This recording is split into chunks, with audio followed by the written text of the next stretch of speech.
Good morning everyone. एक बार पुनः मैं पॉलिटिकल साइंस के सभी स्टूडेंट्स का हमारे महाविद्यालय श्रीमती मौरी देवी तापड़िया कन्या महाविद्यालय जसवंतगढ़ के इस यूट्यूब चैनल पर आपका हार्दिक अभिनंदन करता हूं और बहुत बहुत स्वागत करता हूं।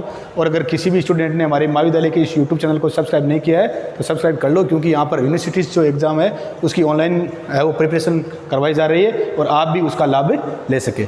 हम जो BA सेकेंड ईयर की हमारे विश्व के संविधानों का तुलनात्मक जो कंपैरेटिव पॉलिटिकल है कॉन्स्टिट्यूशन, इसका अध्ययन कर रहे हैं। और आज हम चीन की व्यवस्थापिका या चीन का जो विधानमंडल है या इसे हम चीन की संसद या चीन की जो संसद है उसे क्या कहते हैं? राष्ट्रीय जनवादी कांग्रेस। क्या कहते हैं? राष्ट्रीय जनवादी कांग्रेस कहते हैं। और ये क्या है? एक सदनात्मक है। हमने अमेरिका की पढ़ी थी, ब्रिटेन की पढ़ी थी, हमने भारत की हम पढ़ते हैं, फ्रांस की भी पढ़ी थी, विभिन्न देशों की पढ़ी थी। तो वहाँ पर लगभग दुनिया के क्या है? द्विसदनीय है। परंतु चीन एक ऐसा राज्य है जहाँ पर साम्यवादी शासन प्रणाली है और वहाँ पर जो वहाँ की जो राष्ट्रीय जनवादी कांग्रेस मतलब विधानमंडल है या संसद है वो क्या है? एक सदनात्मक है। इस बात का ध्यान रखना है। और इसकी सदस्य संख्या वर्तमान में 3037 है। और इसके सदस्यों को जिस प्रकार से हम मेंबर ऑफ पार्लियामेंट कहते हैं वैसे ये राष्ट्रीय जनवादी कांग्रेस के सदस्यों को क्या कहते हैं? डिप्टी कहते हैं। इस बात का ध्यान रखना है। चीन के जनवादी गणतंत्र की राष्ट्रीय जनवादी कांग्रेस राज्य शक्ति का क्या है? सर्वोच्च केंद्र है।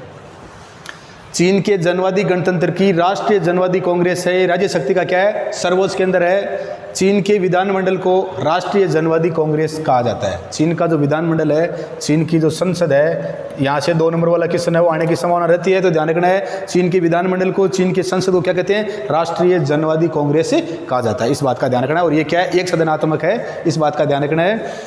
और ये द नेशनल पीपुल्स कांग्रेस इसको नाम दिया गया है। और अनुच्छेद जो 57 है, अनुच्छेद 57 में राष्ट्रीय जनवादी कांग्रेस को राज्य शक्ति का क्या माना गया है? सर्वोच्च अंग घोषित किया गया है। सर्वोच्च अंग है। और किस अनुच्छेद में? अनुच्छेद 57 में हमने पढ़ा था। चीन का जो पहला संविधान 1954 में लगा, फिर दूसरा 1975 में, तीसरा 1978 में और चौथा जो नया संविधान है वो 4 दिसंबर 1982 को लागू हुआ।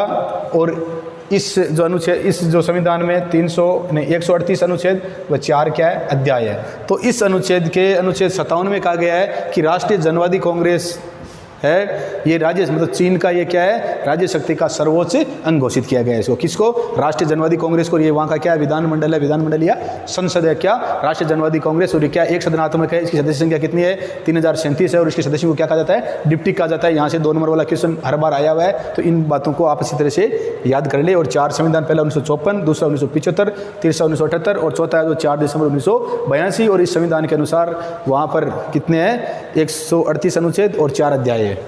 अब इसी व्यवस्था को बनाए रखना, अनुच्छेद 59 में कांग्रेस की और कांग्रेस जो राष्ट्रीय जनवादी कांग्रेस है इसकी रचना और संगठन पर क्या डाला गया है? प्रकाश से डाला गया है। तो इस बात का ध्यान रखना है। जनवादी कांग्रेस रचना और संगठन। चीन में एक सदनात्मक विधानमंडल है और वर्तमान समय के राज्यों में सामान्यतः विधानमंडल, वर्तमान जो समय के जो राज्य है वहाँ पर सामान्यतया विधानमंडल क्या होते हैं? द्विसदनात्मक होते हैं। लेकिन चीन में लगभग 1 अरब 30 करोड़ जनसंख्या वाले राज्य में भी क्या है? चीन में एक सदनात्मक विधानमंडल ही है। दुनिया का जनसंख्या की दृष्टि से ये सबसे बड़ा देश है चीन। इस बात का ध्यान रखना है। तो ये इसका लगभग द्विसदनात्मक है, पर चीन की क्या है? एक सदनात्मक ही व्यवस्थापिका वाला देश है। ये है चीन में 1954, 1975, 1978 के संविधान में विधानमंडल एक सदनात्मक ही था। 1954 के, 1975 के, 1978 में चीन का जो विधानमंडल है क्या? राष्ट्रीय जनवादी कांग्रेस वो क्या था? एक सदनात्मक था।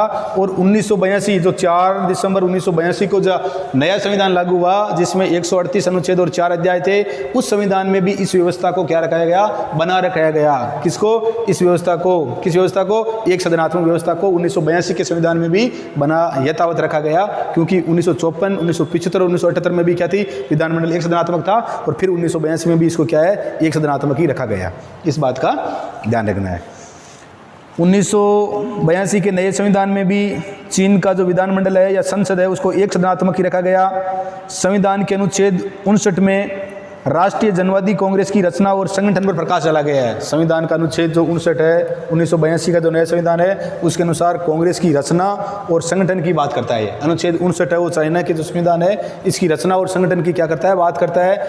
और निम्न क्षेत्रों के प्रतिनिधि, इसमें किस किस क्षेत्र के जो प्रतिनिधि आते हैं? अनुच्छेद 59 के अनुसार राष्ट्रीय जनवादी कांग्रेस में निम्न क्षेत्रों के प्रतिनिधि आते हैं। किस प्रकार से आते हैं, जब हम पढ़ते हैं कि हमारी संसद में कौन कौन से कहाँ से सदस्य आते हैं, तो वैसे यहाँ पर जो राष्ट्रीय जनवादी कांग्रेस है अनुच्छेद 59 ये कहता है कि किस प्रकार से वहाँ से प्रतिनिधि आते हैं। तो पहला है प्रांतों के निर्वाचित प्रतिनिधि।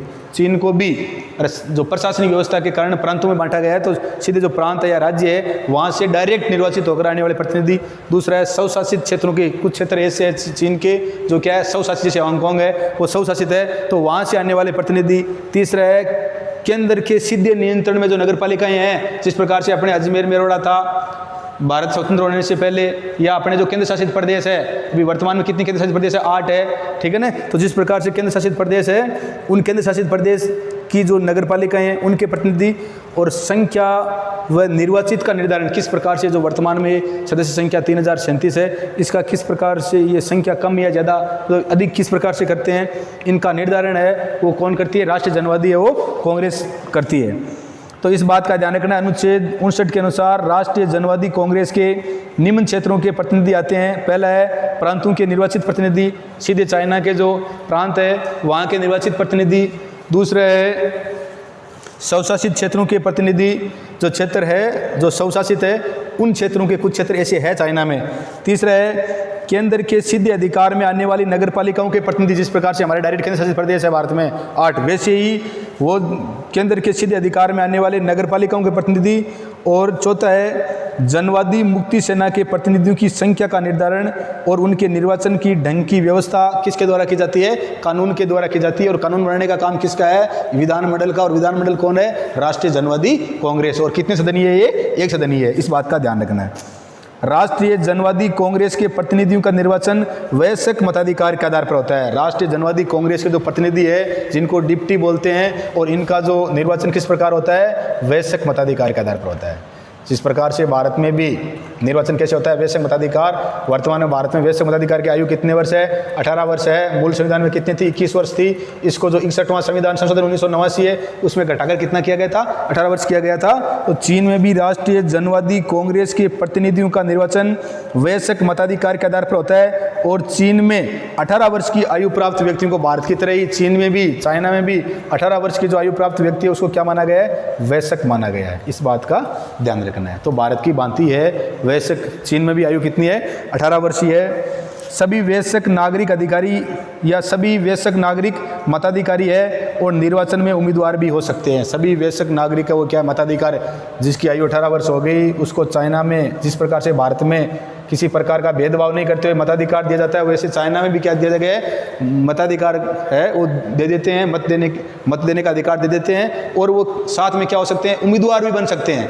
अपने भारत में तो जिस प्रकार से अगर स्थानीय स्वशासन या बनना है तो 21 वर्ष है, अगर विधानसभा का लोकसभा का बनना है तो 25 वर्ष है, अगर राज्यसभा और विधान परिषद का बनना है तो 30 वर्ष है। वैसे चीन में कितने हैं, 18 वर्ष ही है। इस बात का ध्यान रखना है। चीन में 18 वर्ष की आयु प्राप्त व्यक्तियों को वयस्क माना गया है। सभी वयस्क नागरिक मताधिकारी है और निर्वाचन में उम्मीदवार भी हो सकते हैं, परंतु शर्त यह है वहाँ पर 18 वर्ष का व्यक्ति जो मतदाता है वो निर्वाचन में क्या हो सकता है, उम्मीदवार भी बन सकता है, परंतु कुछ शर्तें हैं जिस प्रकार से हम भी यहाँ पर करते हैं। तो सबसे पहले वो पागल नहीं होना चाहिए। पहली शर्त क्या है, जो उम्मीदवार बनना चाहता है वो क्या नहीं होना चाहिए, पागल नहीं होना चाहिए। दूसरा है वो न्यायालय द्वारा दंडित न हो, न्यायालय द्वारा क्या ना हो, दंडित नहीं हो। पहला पागल ना हो, दूसरा है न्यायालय द्वारा दंडित न हो, और तीसरा है साम्राज्यवादी पूंजीपतिता सामंत न रहे हो, वो कभी भी या उसकी नीतियां वो साम्राज्यवादी नहीं होनी चाहिए,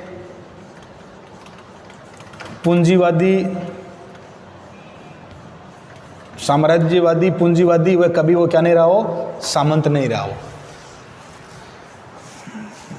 साम्राज्यवादी, पूंजीवादी या पूंजीपति तथा सामंत न रहा हो।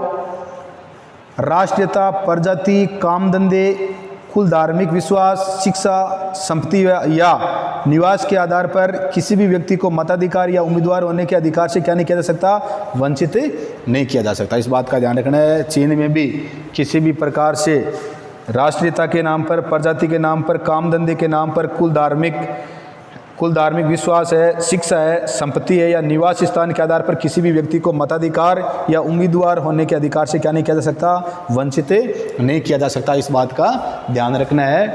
तो यहाँ तक आपको ध्यान रखना है, चीन की व्यवस्थापिका क्या कहते हैं, या व्यवस्थापिका या विधानमंडल या संसद का नाम है राष्ट्रीय जनवादी कांग्रेस। क्या नाम है? Rashtriya Janvadi Congress, the National People's Congress. ये एक सदनात्मक है, हालांकि अधिकांश देशों में वर्तमान समय में द्विसदनात्मक है, पर चीन की क्या एक सदनात्मक है। इसके सदस्यों को डिप्टी कहा जाता है, जिसकी वर्तमान में सदस्य संख्या कितनी है? 3037 है। इस बात का ध्यान रखना है, चीन के जनवादी गणतंत्र की राष्ट्रीय जनवादी कांग्रेस ये राज्य शक्ति का क्या है? सर्वोच्च केंद्र है। इस बात का ध्यान रखना है। चीन के विधानमंडल या संसद को राष्ट्रीय जनवादी कांग्रेस कहा जाता है, और अनुच्छेद 57 में राष्ट्रीय जनवादी कांग्रेस को राज्य शक्ति का क्या किया गया है? सर्वोच्च अंग घोषित किया गया है। चीन का संविधान 1974 पहला, 75 दूसरा, 78 तीसरा, और चौथा जो संविधान है वो 4 दिसंबर 1982 को संविधान लागू हुआ था नया, और इसमें 138 अनुच्छेद और 4 अध्याय है, और इन चारों में ही जो विधानमंडल है वो क्या है? एक सदनात्मक ही रखा गया है। इस बात का ध्यान रखना है, और इसी व्यवस्था को बनाए रखा गया है। अनुच्छेद 59 में कांग्रेस की रचना और संगठन है, इसके बारे में बात की गई है, और इसमें निम्न क्षेत्रों के प्रतिनिधि आते हैं। पहले प्रांतों के निर्वाचित प्रतिनिधि, दूसरे स्वशासित क्षेत्रों के प्रतिनिधि, तीसरे केंद्र सरकार के अधिकार में जो सिद्धि केंद्र सरकार के नियंत्रण में है नगरपालिका, उनके प्रतिनिधि, और चौथा है इनका संख्या और निर्वाचन का निर्धारण किसके द्वारा होता है? कानून के द्वारा। और कानून बनाने का काम किसका है? राष्ट्रीय जनवादी कांग्रेस का। किसका है? नेशनल पीपुल्स कांग्रेस का है। उसके बाद में हमने ये पढ़ा है कि इसके जो सदस्य है या इसको मताधिकार की आयु कितनी? 18 वर्ष है। भारत में भी 18 वर्ष है, ठीक है। और वहाँ पर 18 वर्ष की आयु का व्यक्ति है वो क्या है? मत भी दे सकता है, साथ में उम्मीदवार भी बन सकता है। पर उम्मीदवार वही व्यक्ति बन सकता है जो क्या है? पागल ना हो, जिसको न्यायालय द्वारा दंडित ना हो, और जो कभी साम्राज्यवादी, पूंजीपति या सामंत न रहा हो। और वो व्यक्ति वो व्यक्ति उम्मीदवार बन सकता है जो व्यक्ति राष्ट्रीयता, प्रजाति, काम धंधे, कुल, धार्मिक विश्वास, शिक्षा, संपत्ति या निवास स्थान के आधार पर किसी भी व्यक्ति को मताधिकार या उम्मीदवार होने से क्या नहीं किया जाएगा? है वो वंचित नहीं किया जाएगा। तो इस प्रकार से हमारी इस क्लास में हमने चीन का जो राष्ट्रीय जनवादी कांग्रेस है इसके बारे में हमने क्या की है? जानकारी हासिल की है। और इसको द नेशनल पीपुल्स जो कांग्रेस है ये एक सदनात्मक, इस बात का ध्यान रखना है। ये चीन का विधानमंडल है, चीन की संसद है, और इसके बारे में इसका जो नया संविधान है वो 4 दिसंबर 1982 को लागू हुआ, जिसमें 138 अनुच्छेद है और 4 अध्याय है। और इसमें ये व्यक्ति है वो जो डिप्टी निर्वाचित किए जाते हैं, इस प्रकार से इनका निर्वाचन किया जाता है। और वैश्विक मताधिकार की आयु है, वैश्विक वहाँ पर 18 वर्ष के व्यक्ति को माना गया है। इस बात का ध्यान रखना है। तो मैं आशा करता हूँ कि आपके यहाँ तक जो चीन की व्यवस्थापिका राष्ट्रीय जनवादी कांग्रेस तक समझ में आ गया होगा। और आगे की क्लास में हम आगे की चर्चा करेंगे। अपने नोट्स बना लेना, वीडियो को लाइक, शेयर और सब्सक्राइब कर दिया करो। जय हिंद, जय भारत।